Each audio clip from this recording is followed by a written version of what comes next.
Greetings tonight, everyone. Welcome back to my channel. I am Kimberell Eventide, and I bring you a lot of the news and things that I find that are quite wise for humanity to help them evolve. Because I believe in a brighter future for all souls, and I believe that we all deserve it. The thing that I'm going to be doing tonight is basically giving some facts and some information about the world and about the climate crisis. And then I'm going to be discussing things with people, and hopefully we can share together some of our ideas. But I'm going to have you look at this picture I have here. It's called The Brave Blue World. It is one of my favorite new documentaries that is on Netflix, and I believe you can see it on other places as well.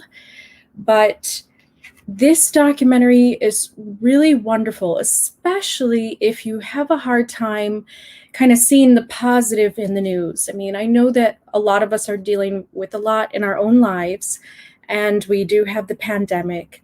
We do have an environmental crisis in which the environment, nature itself, can heal itself and goes through cycles, as we know. But with such a large human impact, nature is not getting enough of a chance to kind of rest and restore itself due to our level of consumerism and energy usage and taking from its resources and not replenishing. So we are in a lot of ways playing catch up, and we are moving into a future which is showing some of the consequences of the ways that humans have maybe not given back to nature as soon as the industrial age came about, and they moved off of living off of the land and more into the cities and really kind of forgot about their deeper connection to nature. So what this new world and kind of new age is all about is, yes, it is about humanity's spiritual awakening and evolution, but it's also about an awakening back to nature, to understand that we ourselves are nature, and that everything that we might love and really adore about the planet is something that is inside of us as well as outside of us. And when we care for it together, we actually can come up with some amazing new designs and solutions for this world that will bring us into a future where humanity will live for a very long time and evolve to their higher selves. So right now, all around the globe, we are experiencing a world crisis. I am going to pay particular attention to water, although we have a crisis with deforestation, with cutting down our trees and not replenishing them fast enough. We have a problem with pollution in general, with our carbon emissions, and also our plastics and non-biodegradable elements that we find in our drinking water and in our landfills. So this video is going to just kind of focus in on the water crisis, but then this can be applied to everything else from what I talk about. Out of 7.6 billion people of Earth now, there are a growing 2 million people without clean water. This is a fact that maybe you may not know, because maybe you come from a place where it has still a very good working filtration system, but there are some nations around the world in which they have a hard time finding clean water, and some of the nearest wells and filtration systems are miles and miles away, and they have to walk to get water jugs every day.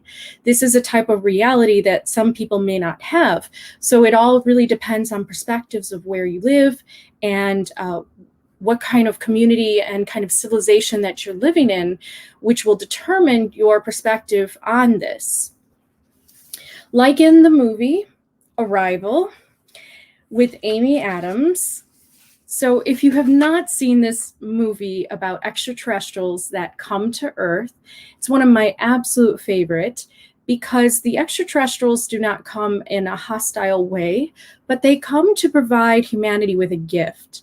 And so I don't mean to spoil anything, but I highly recommend this movie if you do not get a chance to see it. It is wonderful because they come with a gift for humanity to solve a problem together. So in many ways, I believe that this environmental crisis that we have is actually here for a spiritual reason. It is more so than just our consequences of living disconnected from nature and forgetting ourselves.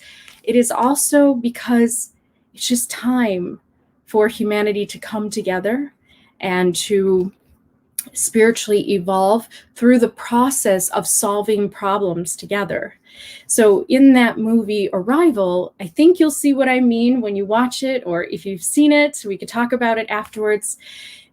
What's so important is that you have these higher advanced beings that come to humanity in order to give them a puzzle, and they're pieces of a puzzle that they have to fit together around the globe. Because if they don't, well, then something happens we don't get a chance to see, because the movie ends in a different way. But you can definitely be assured that the reason why these puzzle pieces exist is to bring nations together in order to solve a common crisis or a common problem. The environment is really our common cause right now. And I have some examples here of where it shows and proves through studies and statistics that if we all nations and every individual right now focuses on the environment, we will see a far more peaceful world. That's just what happens when you reconnect to nature and you start loving it again. You start loving each other because all is one, and you come to this realization within yourself. So it's not just for the drinking water that we have to solve a common problem about, but it's also for the air quality, the hotter climates leading to our forest fires that are more unnatural, also the flooding of coastlines that will start to happen as soon as the icebergs and the actual polar ice caps start to melt because of the hotter climates. So there is a prediction that everybody who lives around the coast will have to move inward in a few years if we don't combat kind of the rise of the trapped emissions right now that's causing the temperature to rise in the way that we're seeing. And water is becoming a scarcity. In fact, the UN has estimated by 2025, 1.8 billion people will be living in water-stressed regions, meaning they will have a very hard time finding water, and it might look like a Mad Max kind of dystopian future. If we don't solve the water crisis now, water will become almost like the Waterworld movie 2. It will become such a valuable commodity that people will fight over just the water resources.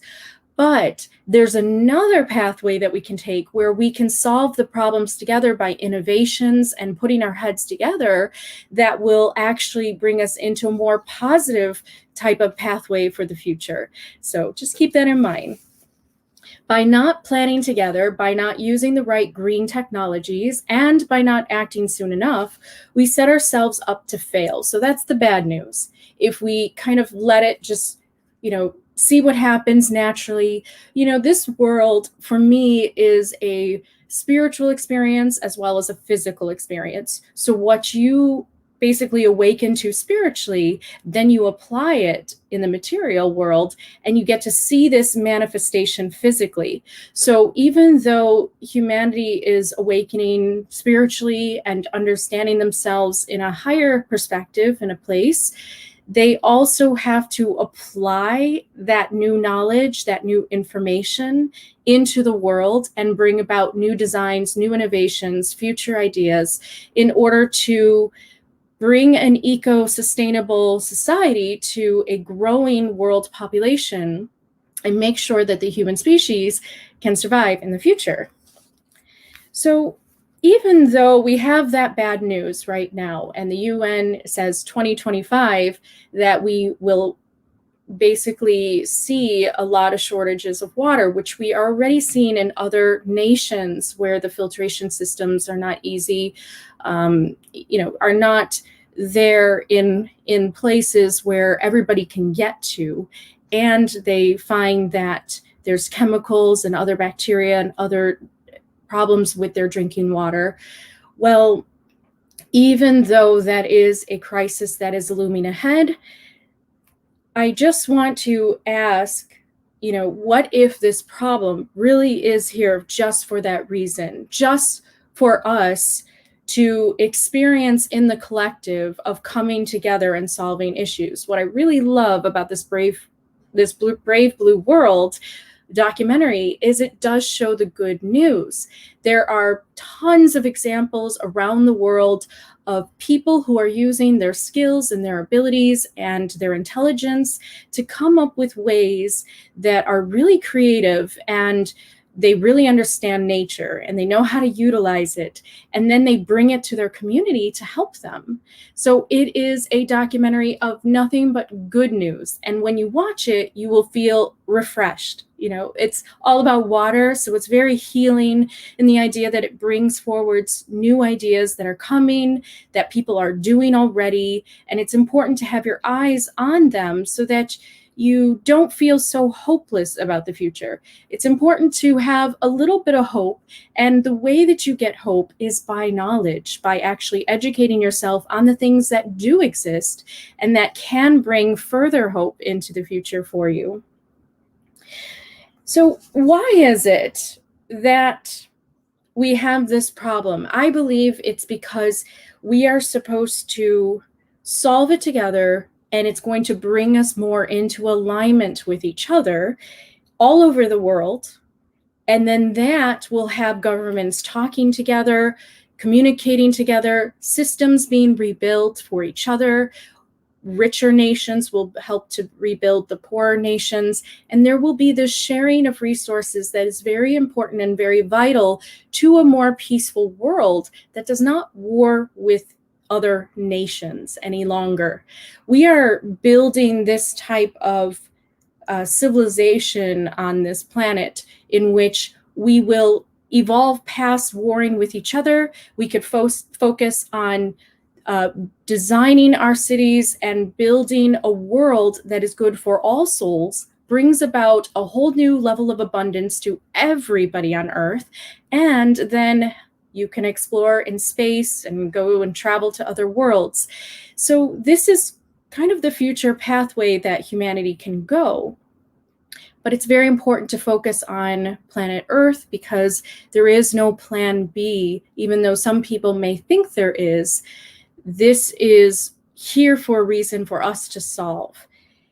And the reason why the idea is when we connect back to nature, we find a more kinder side to ourselves, something that's more calm. There's something called the Zen of gardening, and there is a phenomena that's happening in prisons, which I am such a huge advocate about because it's all part of rehabilitation of prisoners. Prisons in Oregon, in Oregon, they have about 16 prisons now with this new program called Let Us Grow. And it's developed by an attorney and a master gardener, Sarah Von Rue, who wanted to improve the nutrition and well-being of the prisoners.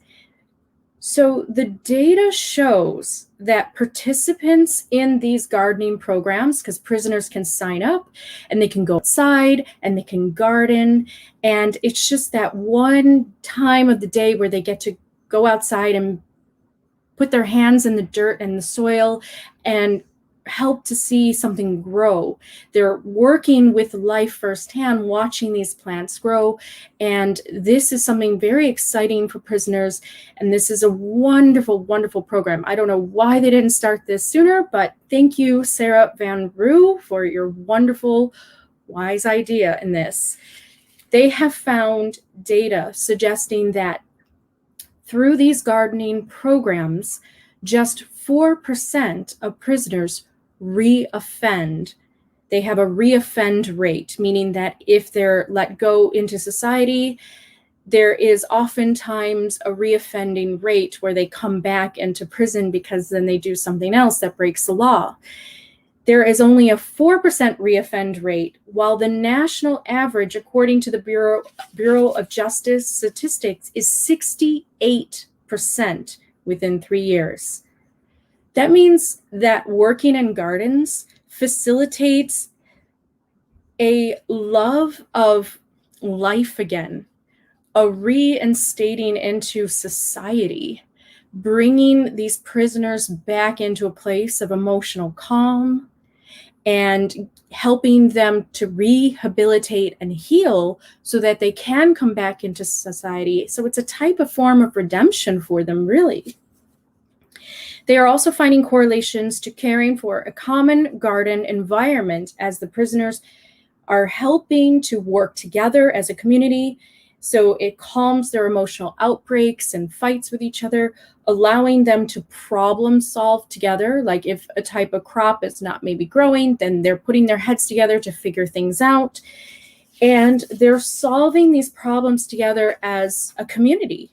So this is what happens, that when you have people coming together and putting their heads together to make something grow or to help to bring about more of eco-sustainability in the environment and to fix a problem that exists in the environment due to human impact, this is where people stop fighting each other.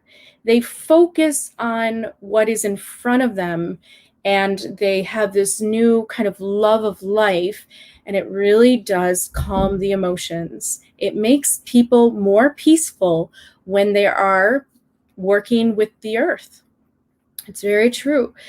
The phenomena that is found in this is called biophilia, which is wisdom that humans possess, an innate tendency to seek connections with nature and one another. It literally means the love of all life. This was first discovered by a German-born psychoanalyst, Erich Fromm, in The Anatomy of Human Destructiveness in 1973, which describes biophilia as the passionate love of life and all that is alive. He argues that human destructiveness is actually not automatically part of human nature, but happens through a disconnect to our environment through living choices and our priorities. So a lot of times we may think that this is just human nature to take advantage of the environment and not replenish, but really it's against our human nature. So what we're experiencing around the globe is an unrest in the human psyche because this is not how we are supposed to be. We are supposed to be more like the elves of Tolkien. For those of you who watch my channel, you may know that I use them as kind of a guide for myself and to help inspire others to keep moving towards this kind of spiritual evolution where you become wisest beings of Arda, like the elves. And so this is the pathway where humans can go.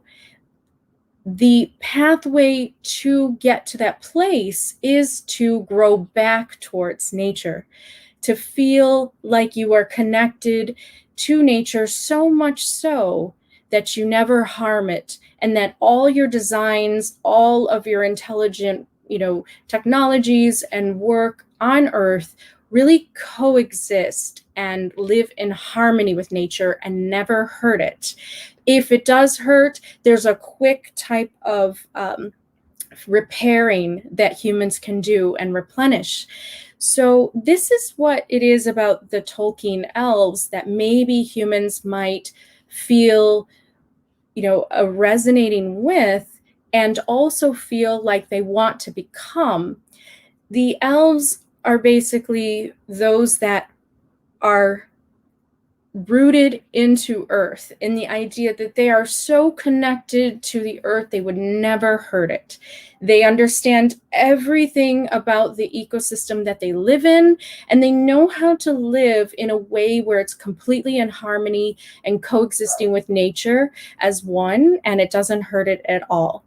This is where humans can go, but it will take us putting our minds together and coming up with new ways, because the old ways are not working, and we're realizing that. And also there's an update that needs to happen too, with such a large human population growing on this planet.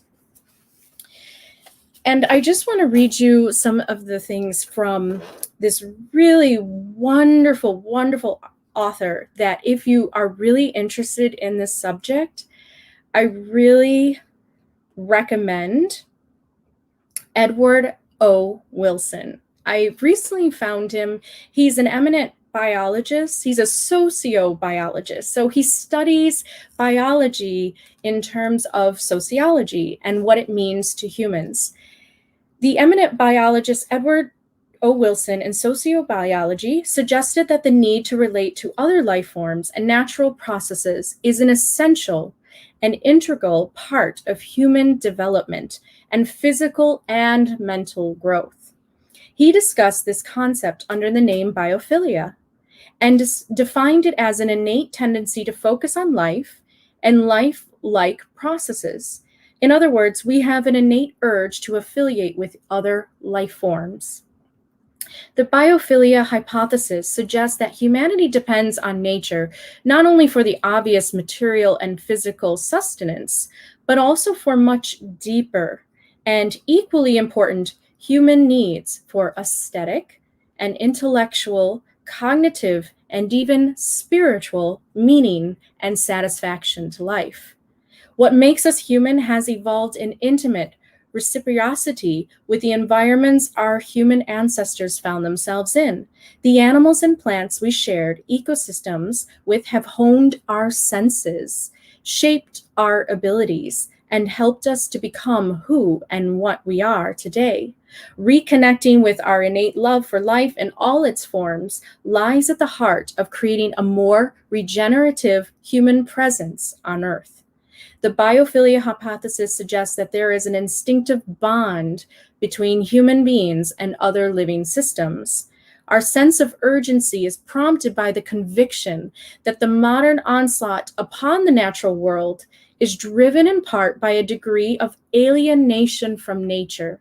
Our modern environmental crisis, the widespread toxification of various food chains, the multifaceted degradation of the atmosphere, the far-ranging depletion of diverse natural resources, and above all, the massive loss of biodiversity and the scale of global species extinctions. It is viewed as symptomatic of a fundamental rupture of human emotional and spiritual relationship with the natural world. Studies show that people living near greener zones are healthier, more active, more community-driven. They tend to be more relaxed, less stressed, and put greener and cooler outdoor environments are found to encourage physical and social activity with others. We have to choose our future consciously and by design. If we choose life and the health and well-being of the whole biotic community of the world, we need to start exploring in our communities and regions how to co-design and co-create diverse and locally adapted regenerative cultures. The ecological crisis, in short, is about what it means to be human and to find that again. And if natural diversity is the wellspring of human intelligence, then the systematic destruction of nature inherent in contemporary technology and economics is a war against the very sources of mind. We have good reason to believe that human intelligences could not have evolved in a lunar landscape devoid of biological diversity. And we have good reason to believe that the sense of awe toward the creation had a great deal to do with the origin of language and why early hominids wanted to talk, sing, and write poetry in the first place. Elemental things like flowing water, wind, trees, clouds, rain, mist, mountains, landscape, animals, changing seasons, the night sky, and the mysteries of the life cycle gave birth to thought and language. They continue to do so, but perhaps less exuberantly than they once did. For this reason, I think it is impossible to unravel natural diversity without undermining human intelligence as well. Can we save the world and anything like the human self from the violence we have unleashed without biophilia and reverence for creation? Biophilia is the deep calling to rejoin the wider community of life. It invites us to redesign the human presence and impact on Earth just in time to avoid cataclysmic climate change and a further worsening of the climate and extinction crises beyond what we are now already committed to. Biophilia is the sentiment that drives our blessed unrest. Biophilia is the emotional motivation for the regeneration rising all over the world. And so if you want to read more from Edward O. Wilson, he has some wonderful books, and I'll be sure to put a link to his Amazon page on my description on the video so you can find it. Wonderful, wonderful author who really is very connected to nature and is trying to help bring that connection back. So this is a very deep look at nature here. Right now, around the globe, an army of visionaries, innovators are working to reimagine and reinvent water systems to generate, supply, and clean the water we all depend on to live. And this goes for other things too. There are other ways that we are finding out how to, help with the cutting down of forests, and we're trying to help, get rid of waste in a more biologically friendly way. There is a lot that is happening. So I want to thank those who are putting forth their effort in sciences and in engineering and designing and are bringing these solutions to the world. It's not just dependent on them. We are part of this ecosystem as well. So we all have either a small role to play or a larger one, depending on our skills and our abilities and what our focus is. So there are 3 types of categories that are challenges for this climate crisis, environmental change, and human impact has. The 3 categories are this. First, it's the scarcity of water that we are focused on today, but also you can think about this with any type of environmental concern. The second is rebuilding resilient infrastructure against climate change due to human impact.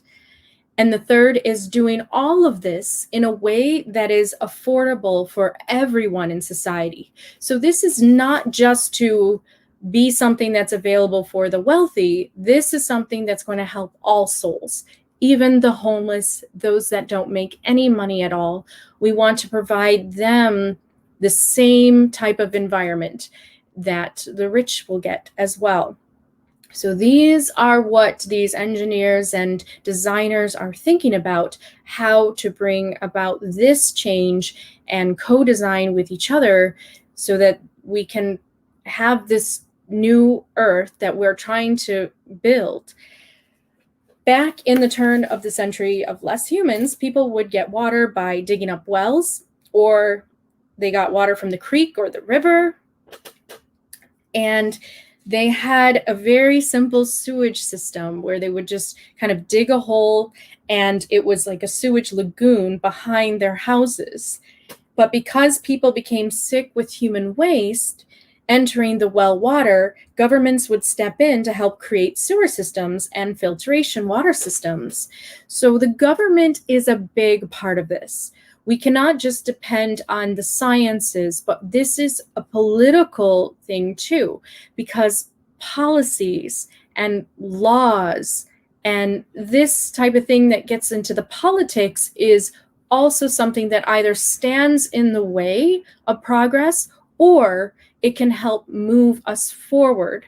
So this is why we need to be working with our governments if we want to see the environment sustain itself, is because we have to work together, governments, sciences, environmentalists, all together. All those pieces really do create a new world. So this is an example of innovation that has led to an increase in life expectancy and water filtration in Flint, Michigan. So I found out that there are some rich people that are helping out, and I really do think that that's a really wonderful effort to take what you make and to give back to the community.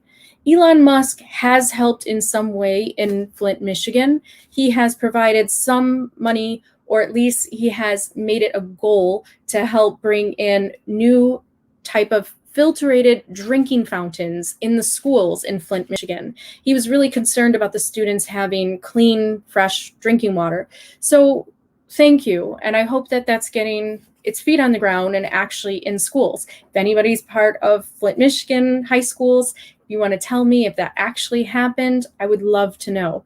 I think we as a community, we need to hold these goals and aspirations accountable by individuals that do want to help society, but they just need a little bit of that push from the community. But one that has really made an effort is Jaden Smith. Will Smith's son is incredible. He's so young, and yet he developed this thing called the water box, which is in Flint, Michigan now, and it is a mobile purification system that filters out the lead in the water there. And it filters water to deliver 10 gallons of clean water every minute. I watched the film and it will show you what it is. It's basically this filtering box that sits in a parking lot. And those that don't have clean drinking water in Flint, Michigan, in America, they bring, their jugs and they get clean drinking water. This is completely free. And this is something that Jaden Smith has helped Flint, Michigan with. He does have bigger goals of bringing this box all around the world, having many different boxes there. So this is one way that is very innovative, and it doesn't take up any space. It's not a large factory, and it can really help with our water crisis. Something that happens when you watch the film is you see a community spirit kind of being enhanced as each person is helping one another, grab the jugs and fill the jugs and deliver the jugs. And, this is a community-driven project where you have those that are more in a healthier state where they can get the clean water and then they can drop it off at those that maybe can't go and get clean water. Maybe they're older or maybe they have a disability and they have to stay home. So this is the type of community-driven experience that happens when you're caring for the environment together and you're really focusing on that, which is a commonality that you all need drinking water. You all need clean drinking water. And so the arguments and the fights and the differences kind of take to the back burner and they go to the side. And this is kind of the wisdom about focusing on the environment versus what's happening in politics all the time. Because if you focus on a common ground, which is nature, we all need nature to survive. We all love it. It's beautiful to us. And as this biologist said, Edward O. Wilson, it's important for our spiritual awakenings. Then we focus on that rather than what we might see that divides us. So nature is a unifying force when we connect to it, find our way that we love it, and help each other in this way have a sustainable community. So this is a wonderful thing from Jaden Smith. Thank you so much. The other example in the movie is Beth Koji. where this is really wonderful because it shows that there's a close relationship built between people when you're working on environmental problems. The founder of Magic Water in Kenya, she noticed that there were a lot of bacteria and parasites and chemicals in the drinking water there. Children in Kenya have to walk miles and miles to get clean drinking water and bring it back home. She wanted to really have kids focus on school there. So she put this filtration system in the schools, and it's called Magic Water. But her inspiration came where she kind of created a very simple filtration water filter in her dorm in her university. And then she went to homes in her community during the drought of 2016. And then she showed people how to build this same filter. So she did an amazing thing where she wasn't just giving them clean water, she was showing them how to make their own. And then this grew into a larger company in which she is helping give water all over Kenya. This is a really amazing thing. And what she saw going from, house to house is that it's building this neighborly community. Can you imagine if somebody comes to your house and you're somebody who suffers from not having clean drinking water, and you have somebody who knocks on your door and says, I want to show you something that's going to help you get the water that you need and deserve. This is a heart-opening experience for people. This is something that can provide a whole new faith in the world and in life and in each other. When we help each other, we get a heart expansion, and we become more heart-centered beings. And then this facilitates a more peaceful world, which we're not fighting. We're co-creating, we're enjoying each other's company, and we're having a lot more fun. So this is one example that you will see in Brave Blue World, but there are a ton. So when we really think deeply, we can see how the immediate focus on the looming climate crisis will help to stop wars for a moment or indefinitely. Now, I have a feeling that we know that a lot of national wars are for resources that are for oil and now for water in the Middle East. I don't know if you know about the Golem Heights and things like that. If we stop being in competition to grab resources from each other, and instead we share resources and come up with ways where we can do so, we will stop these types of resource-driven wars. Once we stop these resource-type-driven wars, it's very unlikely that we will have wars in the future, because we will get rid of this competitiveness and start bringing in more nation-to-nation community building. And this collaborative approach to solving the environmental crisis and even having less resources now, this collaborative approach will help stop wars. And I'm not going to say 100% accurately because we don't know what the future holds, but I would say that logically and rationally, there would be less things to fight over and about when we really come together and we solve these problems. So I said, if each nation puts their resources together to come up with new innovations and solutions for a growing world, then there may be not enough money and resources to put and invest into war machines.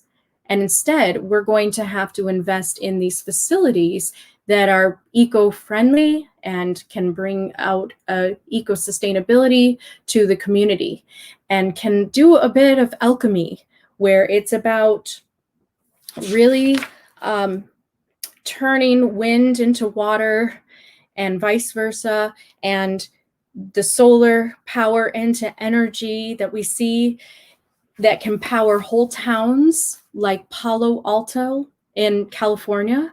If you don't know about that town, the entire town is powered by solar power. This is just one example of what each town could have. And if you watch a documentary that's based off of what they've done, you will see that they have saved money as a whole, as a community, and they can put their money towards other things.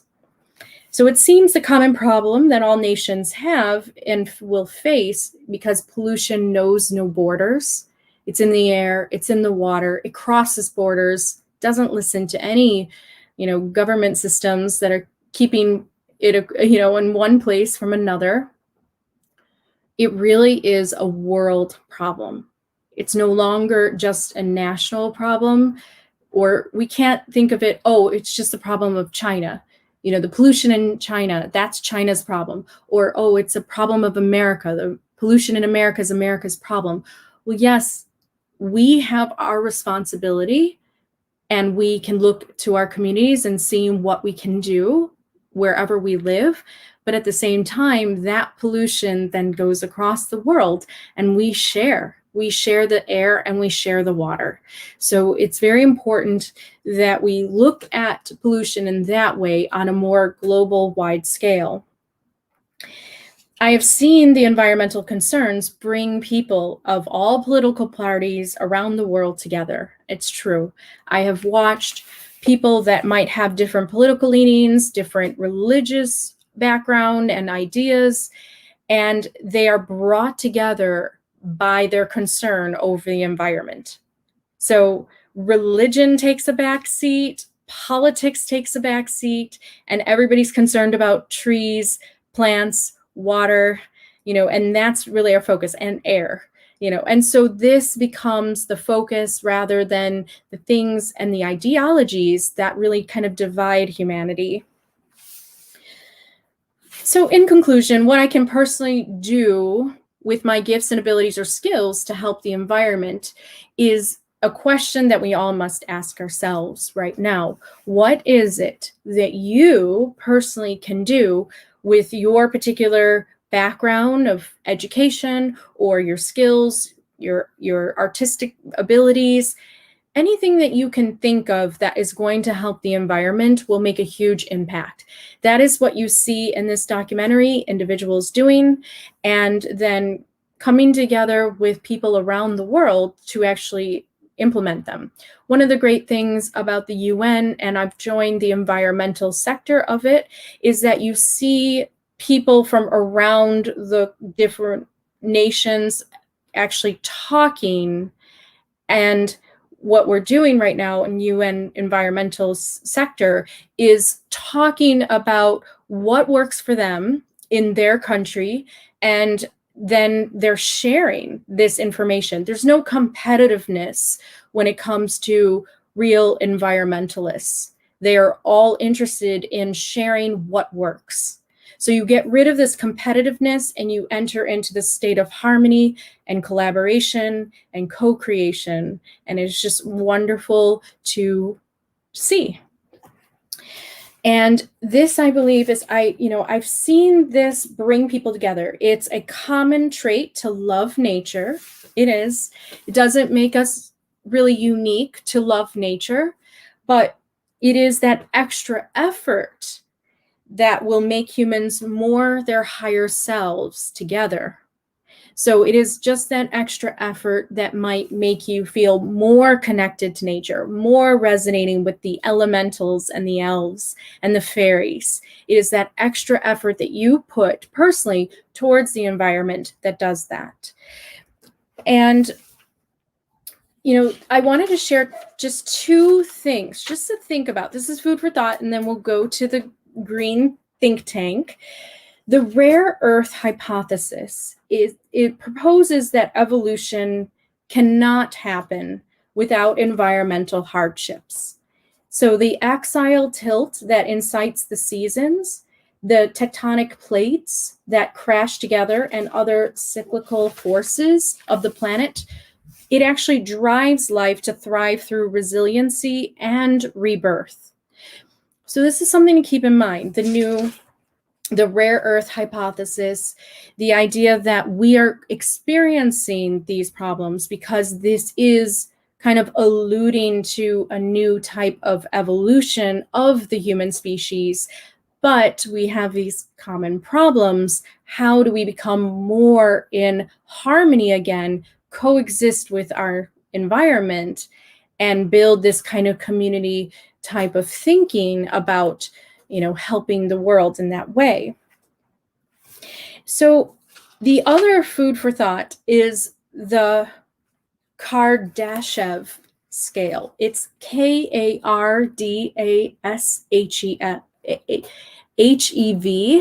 Let me say that again. Kardashev. It's a scale that talks about the 3 stages of a civilization in their evolution. Type 1 civilization utilizes all the energy and resources on its home planet, not yet capable of considering other energy to draw from. So what this means is that before we started using green energy, we were a type 1 civilization. That is the very basic civilization that has not yet learned how to use this type of energy. Type 2 civilization looks beyond itself to use all the radiant heat emitted from the star that it orbits, our sun, to power their world. So a type 2 civilization is all about solar power and is all about using the green renewable resources of the air, the water, thermal, dynamic, and the solar to really bring about the energy that it needs. We are now a type 2 civilization. We are in the budding stages of it because we don't have it globally. We have it in pockets, and we need to make sure that we have green energy that spreads everywhere and that has this commonality in order to really bring the world into a true type 2 civilization. So we are at the very beginning stages of a type 2 civilization that is describing this type of scale. Type 3, we're not there yet, and this is where extraterrestrials come in. When we think about advanced life forms, and when we get messages, or when we get visions, when we tap into that place of consciousness of advanced life forms, type 3 is a civilization that they live in. And this is an example for us of what we are heading towards. I believe that we have been there before in other incarnations, but we are experiencing and witnessing a new growth now. Type 3 civilization is a God-like civilization that can harness the entire energy output of its home galaxy by tossing matter into the supermassive black hole at the galactic core, way beyond just using solar power. But now you're actually able to draw in the energy from around the galaxy to power your world. So this is the type 3 civilization based on that scale. We're not there, but I believe that that is definitely a pathway where humans can go. So I hope you enjoyed some of this information, and we will discuss now together your green think tank. This really is just about you putting out your energy, your effort.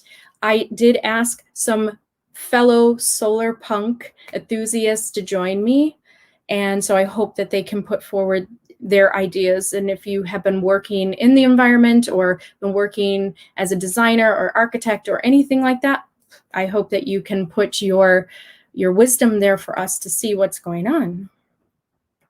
Anna, hello. As a farmer, renewable energy resourcer or researcher, it's mandatory for mankind to switch to more sustainable energies. Otherwise, our time in Earth will be severely shortened.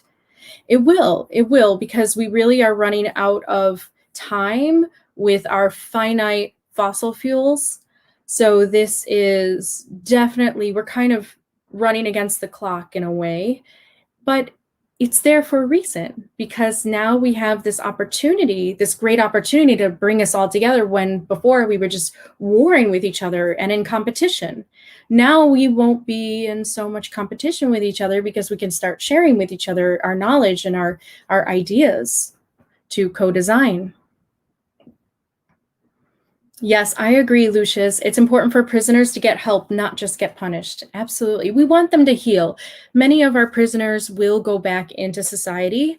And so the wonderful thing about that Let Us Grow program is that they are seeing this amazing reduction of reoffending rates. I mean, that right there, full stop, just tells you that working with, plants and flowers and being one with them in the soil, it does something to you. It really does.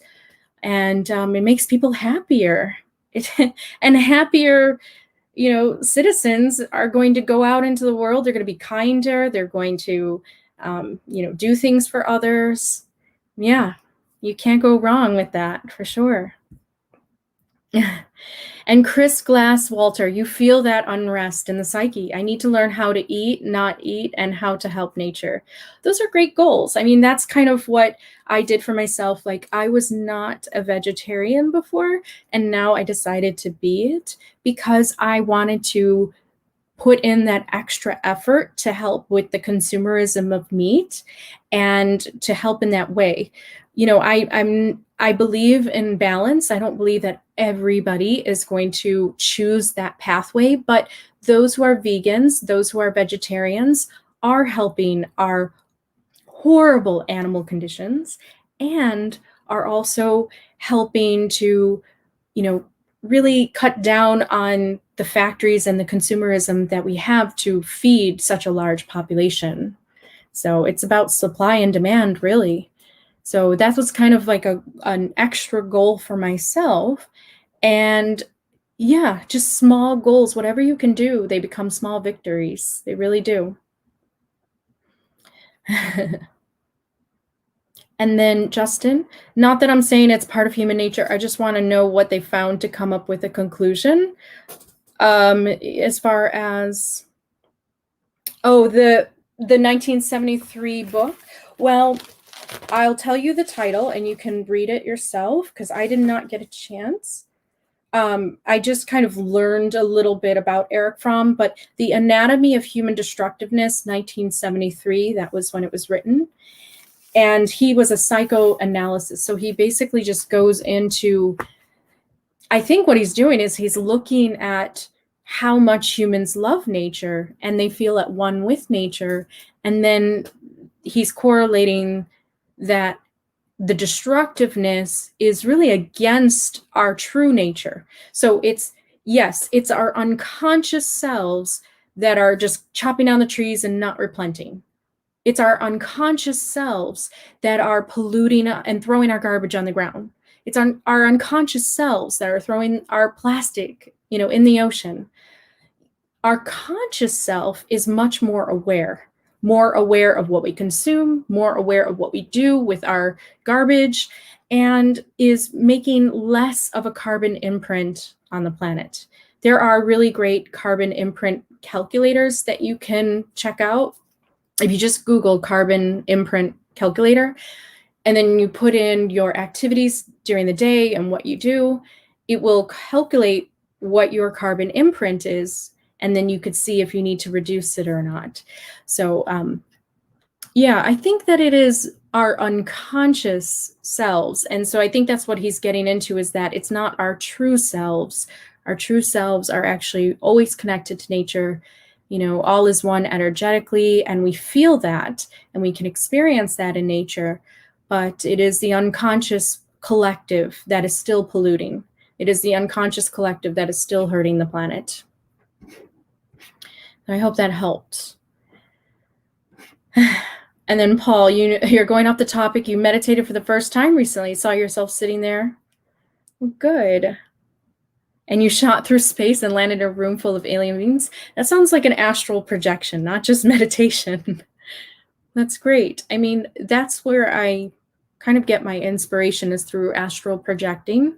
Meditation is more like when I'm clearing my mind and getting to source, but astral projection is when I really project my mind into another place, another dimension, and then see and have the visions of what our world can be like. So I have a couple videos about my astral travels to the Pleiades, but it sounds great. You're doing that, Paul. Just make sure you come back. Let's go to some other ideas about nature.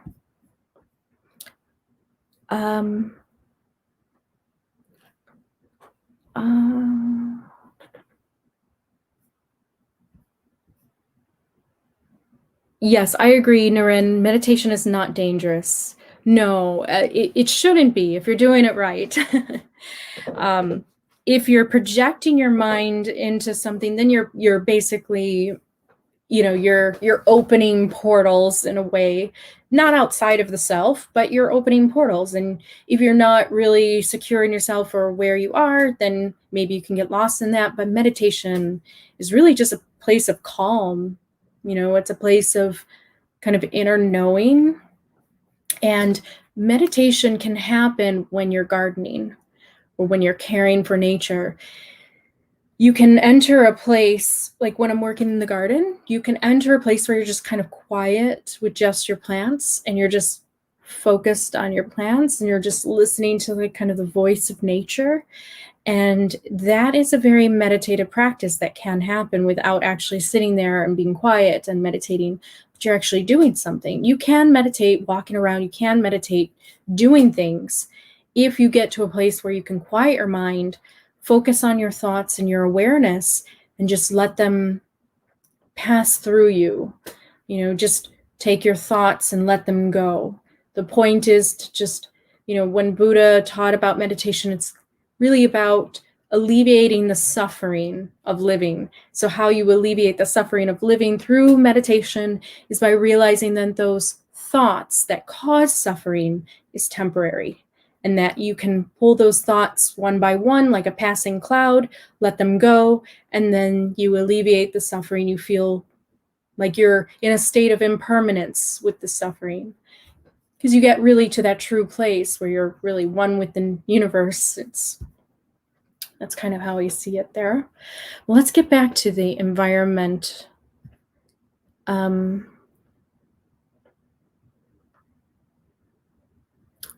And if anyone, I'm looking for some solar punk participants here.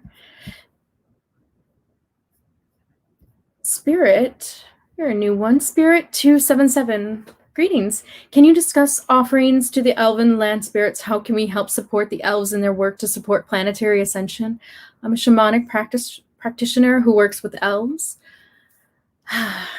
That will have to be another video, only because I really want this to just focus on some of the climate crisis. Not saying that it's not connected, because I'll say this. My Elven awakening that I went through, and that many people might feel like they resonate with the elves, is really a calling back to get back to nature and noticing what's happening on the planet that is destructive and will end the human species. This is our common enemy, is our pollution, our forgetfulness, our unconscious actions towards the environment. So the elementals, the elves, the higher beings that are already well connected to nature, and they live that way on their planets in a type 2 civilization or type 3 civilization, then they are encouraging this growth in humanity. So I'll do another video about that, but just know that it is connected. And so what you do kind of facilitates this connection to them. The closer you get to nature, the closer you connect to the elementals, the closer you feel like you're one with them. Ate, we have free energy already. When people transform, it's going to be available for anyone who's ready. Yeah, exactly. We do have free energy already. It really is in the atmosphere. One of the things about Beth Koji in Kenya, how she made her magic water filter was that she said that the water is 6% of the water that we need is already in the atmosphere from humidity. So what she's done is she's learned by looking at nature of the Namibian beetle that basically gets its water from the humidity of the atmosphere. And then that's what inspired her to create this machine that gets the water from the atmosphere. So this is something that we need to do. We need to look at nature, and I'm a huge advocate for biomimicry and looking at nature and learning from nature, because it is a 3.8 billion year old designer, and it can do everything that human minds might be limited in right now in terms of where they are in their consciousness. If they learn from nature, they will get all of the designs for eco-sustainability and living completely in harmony and coexisting, because nature has a way where it utilizes all resources, all energy, and there's never any waste. The problem with human technology right now is that there are things that are being done, especially with water, that you'll find in the documentary, where they are filtering water, but it's wasting a lot of it. And it's also using more energy to filter. So what we need to do is learn by the flawless design of nature, which is really, I believe, our origin and our source of divine, inspiration. And then we apply those technologies of it being inspired by nature to this world. So I am a huge advocate for solar punk and biomimicry. And if you follow those ideas, you're going to see so many amazing future designs and innovations. The one thing that they said that kind of stands in the way is just, it's not the technology itself. Humans have the mind and the intelligence to understand how to do chemistry magic and to create these alchemical type of changes with the elements. But what's standing in the way, what's holding us back, is really the finance, the politics, and the policy. Banks really own 2/3 of the world's money. So if the bankers start getting involved with supporting the environment, this can be a really good thing, a very helpful and supportive thing. Kill them with kindness, right? Because this is something that they need to be reminded about. If it is about the unconscious part of ourselves that forget the importance of nature, well, we need to facilitate some type of awakening with them where they come into their consciousness, their conscious self, their aware selves. And this is how we get the bankers with all the money to start to help us build our world. So yes, Solar Punk Tribe, Naren. Yes, absolutely. So this is a good comment here. The idea is we can buy more environmentally friendly products as individuals, but there are still corporations selling us damaging products. If we group together and all make these decisions, however, convince each other of these benefits, it'll be more effective. It's true, it is these corporations. And so those of us that are awakened in this awakened state, we join a community of environmentalists that do kind of alert corporations what they are doing. This happens all the time. And so this environmental protection, fining corporations that pollute is important, in the idea that sometimes corporations only learn by losing something. It's like it wakes them up when they lose money or they lose profit. So this absolutely comes from the environmentalists, those that are on the ground working in the community, and then they remind these corporations, also don't buy from a corporation that and have heard that they pollute and that they are doing it, because it is about the supply and demand. So we have a lot of power as a consumer to decide not to give our money to those companies that are polluting. And I'm very aware of that, and I try to make sure that I don't do that. And there are sites that you can go to and you can type in, what corporations are really polluting and how can you not put your money towards that. That would really help. There's a lot of companies that are all about trying to be more innovative. Amazon's there's like an option now where you can have less cardboard boxes, which is really great. There's L'Oreal is using less water in their products. So there's a lot of corporations that are trying to find ways to help. So this does happen, but it does kind of fall on those that are already awakened to remind those that are asleep.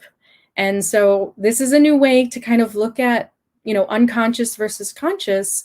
If you don't already include that in the environment, it has everything to do with being spiritually aware and spiritually awakened. It really does. So yes, Karina, I'm so glad you're saying this. We do have so much more power in moving things in the different direction than people think. Oh, absolutely. We really do. And I pay attention to this side of things, this news. So it does really work. There are, we have PETA, and we have a lot of different types of green climate change type of programs and organizations that are constantly looking really, intensely at corporations and what are these companies doing and how are they polluting our world. We do have that definitely going on. And you might even see documentaries start showing up more and more about companies. Coca-Cola had a really eye-opening documentary that was done on it. It's called The Plastic Tide. Wonderful documentary that you can see on Amazon. I did a video about it because it was a really important issue, and I wanted to bring about the highlights of the documentary to people. That is really calling out Coca-Cola and the ways that they're cutting corners and they're not helping with the environment. So it does happen. It does. If you're really passionate about this, join your UN sector, join any type of Green Party group or organization. Also, if you don't want to get too involved in your community, but you just want to, keep your eye on the news in terms of what is going on in the green sector of the world, then you can follow groups like the Solar Punk Collective, Solar Punk Community. They are on Facebook, and you can join them. And I really love those groups because you get all of the news, all of the innovations, the designs that are going on. Also join biomimicry groups. There's a lot that are starting to pop up on Facebook. And what's really great about it is that they're mainly members who are actual architects, engineers, and designers who really love nature and are making sure that everything that they build is eco-sustainable. So you get kind of the inside information, and I am a fly on the wall, kind of listening in and seeing what they're doing. I have my elf eyes everywhere right now. You can also look into biophilia. So Edward O. Wilson, he wrote a ton of books on Amazon about this. and about the sociological eco connection. And of course, you can join eco-sustainable groups and green energy. So looking at green energy, I mean, that's exactly what we really need to do. So if you're joining those groups, you might be able to see what's happening in terms of green energy projects and, you know, what's going on. So this is really up to us, you know, together as a collective, because pollution really does know no borders. I'm very happy to see that there are people that are very much aware and very awakened towards this. Part of that is emphasized in Brave Blue World. So it is a documentary that I highly, highly recommend for you to watch, so you can see what people are doing when you're not even thinking about it, you know, and they're doing this and they are helping so many people, and they're really bringing us into this future that we really all want. You know, we might have different visions of what the future can look like, but I'm pretty sure every soul wants a future where we have clean drinking water for everyone. We have great air quality because we haven't cut down all the trees and we planted more. We also have less hotter extremes because we have more trees, more shade. The plants will help to cool down our air. So there's all these things that we want as people. We want to see that, you know, in our future. If we live, you know, 20, 40, 60 more years, we want to see that. We just need to work together to get there. And there are ways where we as individuals can help. It depends how big you want to be part of this. If you want to just do a little bit of work, well, then that's great, because any energy that you put out will be a ripple in the pond of change. And so you can be a big mover and shaker and have a bigger, larger role. And you can talk to your governments, you can get really involved, and you can use your skills and your abilities to invent things and design and, you know, create something that's going to really help the environment. Or you can just help to spread awareness. Sometimes it can be hard because you don't know how much news to share, because you might feel like, oh, I'm sharing so much negative news.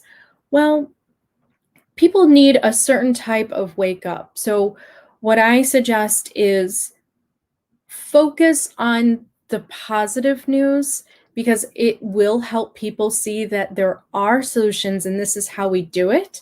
But then also be sure that you bring attention to some of the more immediate dangers and something that we just all have to keep in mind. So it's a balance. It's a balance of both the negative news and the good news. And those of you who follow me on social media, you will see that that's exactly what I do, because I know personally myself, you know, how we do need both of that kind of emotional experience through what is happening.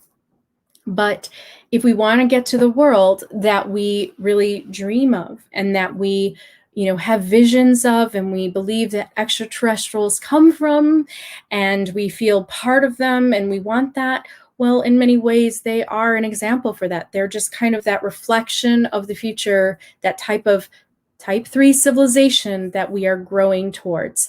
But we cannot get there unless we are together, working together. So it's time to put aside our differences politically and spiritually, or not spiritually, that means energetic to me, but religiously, in terms of following different pathways and, you know, having different ideologies. It's time to put those aside for a bit and focus on what is the common ground. What is it that we all need, cannot live without?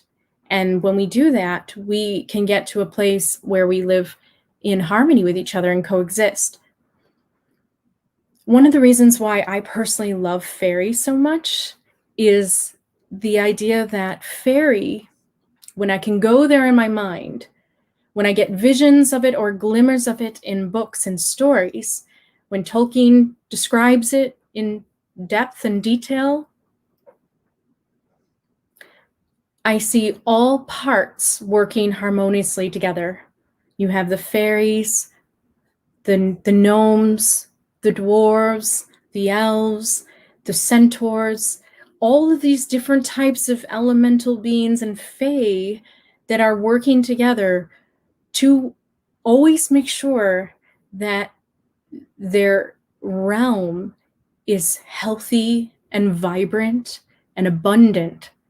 You will never see this kind of using just unconsciously from the fairies and the elementals. So if we want to get to that place of fairyland in terms of what Earth can look like, then we have to start to live in coexistence and in harmony with nature in the same way that the fairies do. And this is inspiring to us when we read, some of us at least. And so that's one of the things that I really love about thinking about fairy and what it represents. It really does represent kind of all parts working together to create a really healthy whole. So I think I said a lot. I know you guys are talking together. Thank you so much for joining. I wanted to extend an invite to anybody who is a designer, an innovator, an environmentalist, anybody that is currently working and has a message and really wants to help move our world into this future of more eco-sustainability and just has really creative ways to do it. Please email me. Go to my About section. I would love to interview you. I would like to have more voices joining me in this wise white council where we can bring about this information to others. That's kind of what my channel is. It's like basically a channel for all souls to kind of come together and, to talk and to really bring about, this awareness together. So I want to extend that invitation. I want more people to collaborate with me who are working for the environment and have ideas and can really, put forth a message out there for others. So please get in touch with me so I can invite you to have interviews and to help spread your message across the world. Everyone have a wonderful night. I will be sure to go back on the comments and see what you guys wrote. Thank you so much for joining me tonight. And thank you for leaving your comments and your ideas. And I guess I will see you all on the next video. Take care, everyone.